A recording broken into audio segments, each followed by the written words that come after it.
मुझे पता है आप सबका टाइम बहुत कीमती है और मैं ये बिल्कुल नहीं चाहता कि मैं आपके समय का एक सेकंड भी खराब करूं। 5 से 7 मिनट की कुछ बात है जो आप सभी को बताना चाहता हूं, जो आप सभी से कहना चाहता हूं। सुन लीजिएगा, कहीं ना कहीं आपके एसबीआई क्लर्कल मेंस के एग्जाम के लिए ये बात आपको फायदा ही पहुंचाएगी।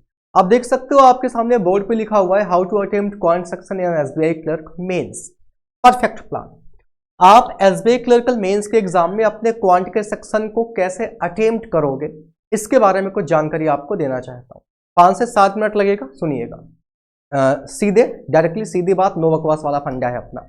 दोस्तों, एग्जाम हॉल में बैठे हो, आपके सामने आता है क्वांट का सेक्शन स्टार्ट होता है। पहला क्वेश्चन आपके सामने सिंप्लीफिकेशन का दिखा, मन में लड्डू फूटा, आपने कहा चलो करना है, स्टार्ट करता है। 2 तरीके के एस्पिरेंट होते हैं, एक जो बस पहला क्वेश्चन दिखा वहां से स्टार्ट कर दिए, करते जा रहे हैं, अचानक पता लगा कि अभी केवल 10 ही क्वेश्चन सॉल्व हो पाए थे, टाइम खत्म हो गया। दूसरे ऐसे कुछ क्वेश्चन मतलब ऐसे एस्पिरेंट होते हैं जो क्या करते हैं, देखते जाते हैं और देखते जाने के बाद उनको लगता है ये क्वेश्चन नहीं लगेगा, स्किप कर दो, ये कर लेते हैं, स्किप कर दो, ये कर लेते हैं। उन्होंने भी क्या किया, 20 से 22 क्वेश्चन किया, टाइम खत्म, टाइम फिक्स। सही तरीका क्या है, परफेक्ट प्लान क्या है, वो मैं आपको समझाता हूं। परफेक्ट प्लान ये है दोस्तों, आपने क्या करना है, जब आपके सामने क्वांट का सेक्शन आता है तो देखो एक तरफ रहते हैं आपके पास क्वेश्चन, ये आप सब बहुत अच्छे तरीके से जानते हो। यहां रहता है आपका क्वेश्चन और यहां जो टाइल रहती है, यहां पे क्वेश्चन नंबर 1 2 3 4 5 6 7 8 9 10 11 12 ये मार्किंग रहती है। यहां पे आपके पास मार्क एंड रिव्यू एक बटन आपको दी होती है, जिस पे क्लिक करने पे आपका जो क्वेश्चन है वो पर्पल कलर का हो जाता है। इसका मतलब आपने इसकी मार्किंग कर रखी है, आप इसको वापस से आके रिव्यू करोगे। अब आपने करना क्या है, करना आपने ये है दोस्तों, जब आपका पेपर स्टार्ट होगा तो पहले आपको अपने 2 से 3 मिनट बर्बाद करने हैं। आप कहोगे यार क्या बात कर रहे हो सर, ऐसे मजाक वाली बात मत करो, बड़ा सीरियस होके आपके पास आए हैं, मजाक मत करिए। तो मैं मजाक नहीं कर रहा हूं, 2 से 3 मिनट आपको वेस्ट करने हैं। कैसे वेस्ट करने हैं, आपको क्या करना है, 1 से लेकर 50वें नंबर क्वेश्चन तक सारे क्वेश्चंस को देखना है। जी हाँ, आपको देखते ही क्वांट का सेक्शन जो है टूट नहीं पड़ना है, आपने उसे सॉल्व नहीं करने लगना है। आपको क्या करना है, आपको 1 बाय 1 नेक्स्ट कर करके हर एक क्वेश्चन को देखना है। और क्वेश्चन को देखना ही नहीं है, आपके पास आपकी रफ सीट रहती है, पेन होना चाहिए हाथ में, या आपके पास सीट रहेगी, पेन आपके हाथ में होना चाहिए, साथ में मार्क एंड रिव्यू।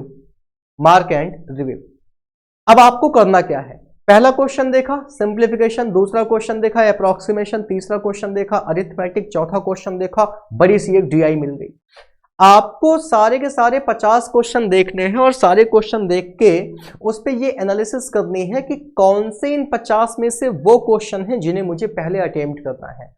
अब डीआई से तो कभी भी अपने क्वांट के सेक्शन की स्टार्टिंग मत करिएगा, ये मेरा सजेशन है आपको। डीआई से कभी स्टार्टिंग नहीं करोगे कि डीआई आगे उठा लिया डीआई का सेक्शन और सीधे क्या किया, सॉल्व करना स्टार्ट कर दिया, ऐसा बिल्कुल मत करिएगा।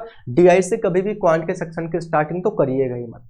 तो करना यह है दोस्तों, 1 से 50 तक सारे क्वेश्चन जो है उस पर एक बार कम से कम आप क्या करिए, विजिट करके इस पे मार्किंग करिए कि कौन कौन से वो क्वेश्चन हैं जिन्हें आपको पहले अटेम्प्ट करना है। जैसे 1 लाइनर हो गए, स्पीड मैथ के क्वेश्चन हो गए, इन सारे क्वेश्चंस की मार्किंग कर लीजिए, पहले आपको यही अटेम्प्ट करने हैं। और जब बात आती है डीआई की, तो जितनी आपको डीआई दिखती जाए, सपोज दैट आपके पेपर में टोटल 4 डीआई आई है, तो उन चारों डीआईज में आप क्या करिए, 4 डीआई में ये कोशिश करिए पता लगाने की, भले आपको 1-2 मिनट रीड करना पड़ जाए, कि इसमें से कौन सी डीआई ऐसी है जो मुझे पहले करनी पड़ेगी।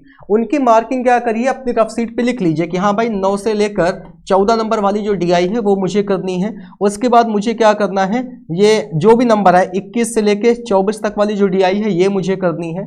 इस तरीके से आपके शुरुआत में 2 से 3 मिनट अगर वेस्ट हो जाते हैं, हो जाने दीजिए, कोई दिक्कत नहीं, बट मेरा यकीन मानिए इससे तुम्हारा पेपर बन जाएगा, क्योंकि तुम्हें ये पता है कि किस नंबर पे कौन सा क्वेश्चन है जो तुम्हें अटेम्प्ट करना है। तुमने सारे 1 लाइनर्स स्पीड मैथ वाले सेक्शन को मार्क फॉर रिव्यू कर रखा है, जाके फटाफट उस पर क्लिक करते जाओगे, सॉल्व करोगे, आंसर लगाओगे, आगे बढ़ जाओगे।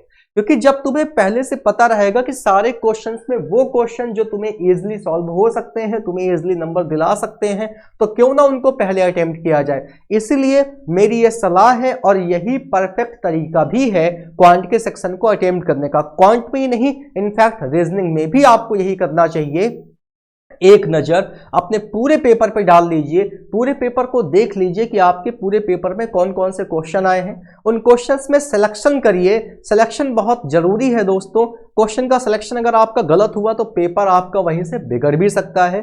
सिलेक्शन करिए क्वेश्चन का कि कौन सा क्वेश्चन ऐसा है जो मुझे सेलेक्ट करना चाहिए, जो मुझे पहले सॉल्व करना चाहिए, किसको मुझे बाद के लिए रखना है और किसको मुझे अटेम्प्ट ही नहीं करना है। इस तरीके से आप क्या करिए, पूरे सेक्शन को अपना अटेम्प्ट करिए। आपने मान लो किसी क्वेश्चन का सिलेक्शन कर लिया कि ये क्वेश्चन मुझे सॉल्व करना था, बट उस क्वेश्चन को सॉल्व करते टाइम ऐसा हो गया कि आपसे वो क्वेश्चन फंस गया, आप उस पर दिक्कत में आ गए, सॉल्व नहीं हो पा रहा, तो उसको ईगो पे ना लेके वहीं पे स्किप करके नेक्स्ट पे चले जाइए। ऐसा मत करिएगा कि यार ये तो मैंने सेलेक्ट किया था कि इसे मैं सॉल्व करके रहूंगा, और बाद में आपने कसम खा ली कि नहीं भैया लगा के ही रहेंगे चाहे जितना टाइम लग जाए।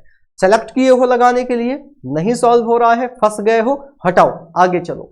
किसी क्वेश्चन पे अगर आप फंस गए हो तो उस पर दोबारा रिव्यू करने की जरूरत नहीं है, क्योंकि आपके पास उसको छोड़ के बाकी इतने सारे क्वेश्चन रहेंगे जिनको आप अटेम्प्ट कर सकते हो। जब किसी क्वेश्चन पे हम एक बार गलती करते हैं ना, तो जनरली वो गलती हम जल्दी से फाइंड आउट नहीं कर पाते। उस टाइम पे माइंड पर प्रेशर होता है, जिसकी वजह से वो गलती हमें नजर नहीं आती कि हमने गलत कहाँ किया, और फिर आपका जो टाइम है वो वेस्ट हो जाता है। तो फुल एंड फाइनल सिंपल सी बात, 1 बाय 1 पहले क्या करिए, 1 से 50 नंबर क्वेश्चन तक विजिट करिए। विजिट करने के बाद इनकी मार्किंग करिए।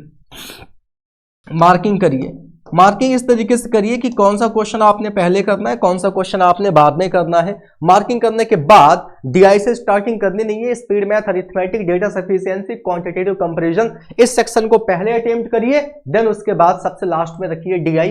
डीआई में भी सारी डीआई आपको करनी नहीं है। जो डीआई आपको लगता है इजी पड़ेंगे हमारे लिए, उनको अटेम्प्ट करिए, और जो डीआई आपको ऐसे लगती है कि नहीं ये हमारे लिए टाइम टेकन है, उनको स्किप कर दीजिए, उनको छूने की जरूरत नहीं है। एक वीडियो आपके लिए बनाने जा रहा हूं जिसमें पूरे पेपर को लाइव में सॉल्व करके दिखाऊंगा कैसे क्वांट के सेक्शन को अटेम्प्ट करना है। इंतजार करिएगा उस वीडियो का। इस वीडियो को अगर पसंद आई हो तो लाइक शेयर सब्सक्राइब कर दीजिएगा। डेली 9 बजे रात में क्लासेस प्रोवाइड करा रहा हूं 2024 के प्रीलिम्स एग्जाम्स के लिए। Thank you so much everyone, take care, bye bye.